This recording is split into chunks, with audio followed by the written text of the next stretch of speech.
Good day. Now I will discuss a problem about beam deflection, specifically cantilever beam deflection. First, let's identify the problem. Binigyan tayo ng problem which is yung determine the maximum displacement of the cantilever beam caused by the concentrated load P. And ito yung ating diagram. Makikita natin sa diagram natin, meron tayong fixed support dito sa point A.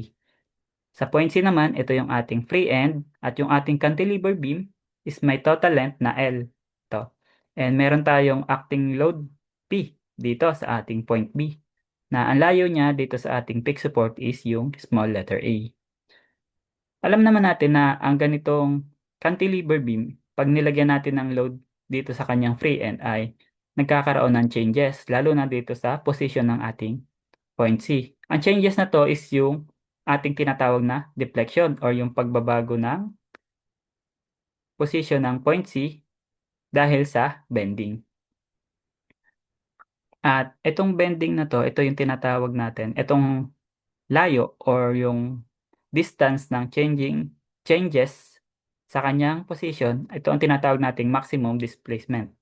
At ito ay nasa y component. Para ma-solve natin, ay first identify muna natin kung ano ating mga given. Dahil wala naman tayong exact given values, ay gagamitin natin itong mga given na ito, yung mga P. Ang given natin is yung P, which is yung applied load. Then yung A, yung distance ng load from dun sa peak support A. Then meron tayong length ng beam, yung L. Then modulus of elasticity and yung moment of inertia, kadalasan ay given to sa word problem na may given value. And dahil wala tayong given value ngayon, gagamitin muna natin yung E at saka yung I. And yung product ng E at yung I natin, which is yung EI, ito yung tinatawag nating rigidness or yung resistance of ating cantilever beam sa bending. Ito yung pumipigil or nagle-lessen para sa pagbend ng ating cantilever beam. Ito. Ang ating working equation is yung rigidness times yung second derivative of y with respect to x, which is ito yung ating curvature, equals sa moment x. Ngayon, mag-start tayo sa pagkuha muna ng moments. Mag-moments tayo dito sa point C. Kasi kung mag-moments tayo sa point A ay makukuha lang natin is 0 kasi nga ito is fixed support. Kumbaga, walang mangyayaring paggalaw or movement doon sa ating point A. So, dahil ang moment natin is positive, counterclockwise, magkakaroon tayo ng load P, positive. Tapos ang distance ng ating load P dito sa ating point C, which is yung B hanggang CI, L minus A. Then, ito yung ating distance. Ang moment nating nakuha is P times L minus A. Then, pwede na natin siyang substitute sa ating working equation.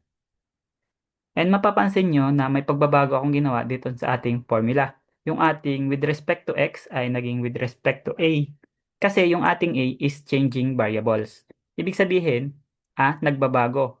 Kasi yung load natin, pwede nating ilagay dito, lagpas sa point B, or dito, sa tapat mismo ng point C, or before naman dumating yung point B.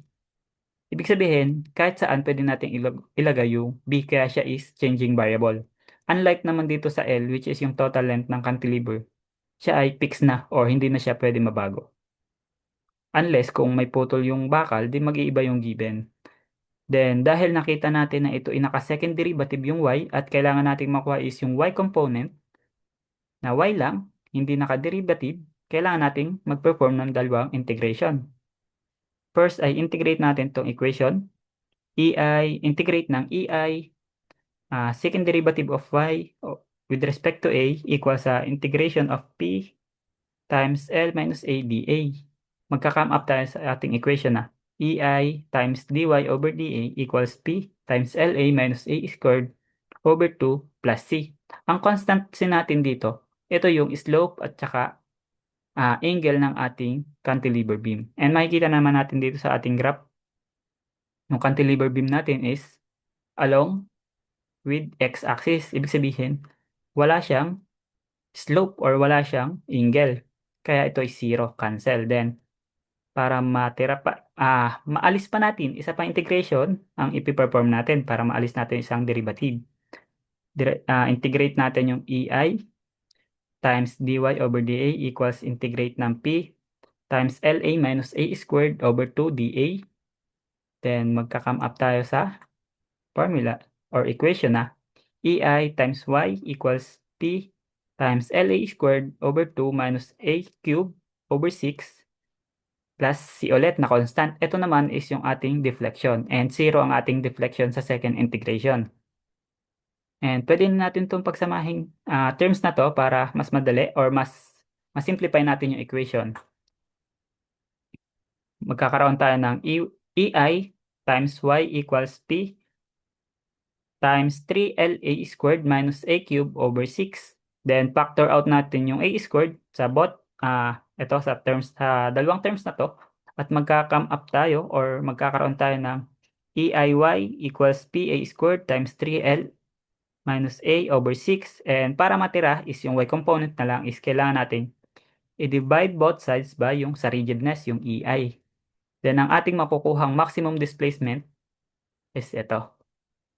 Yung ating sagot for maximum displacement is yung load P times A squared times 3L minus A all over 6E times I. At makikita natin sa ating nakuhang sagot or sa ating nakuhang equation, ang P at A ay nasa numerator at ang EI natin ay nasa denominator. Ibig sabihin nito, ang P at A pala ay directly proportional sa ating displacement. Ibig sabihin, paglaki ng value ng ating P or pagbigat ng load is pagbaba din or paghaba ng distance or displacement. Pagtaas ng value ng displacement natin, mas bababa pa tong bending kasi mas mabigat yung load. And para sa A natin, yung distance ng load natin ay tataas din yung value ng ating displacement kasi nga yung peak support natin is halos hindi niya naman na-cover lahat or nasusupport lahat yung buong beam. Ang kaya niya lang is kung hanggang saan lang yung for example, this is halos kalahati lang. Then dahil sobrang layo na ng kanyang ng load sa ating support ay sobrang baba na ng ating bending kasi nga hindi na siya halos masupport ng ating peak support sa ating point A.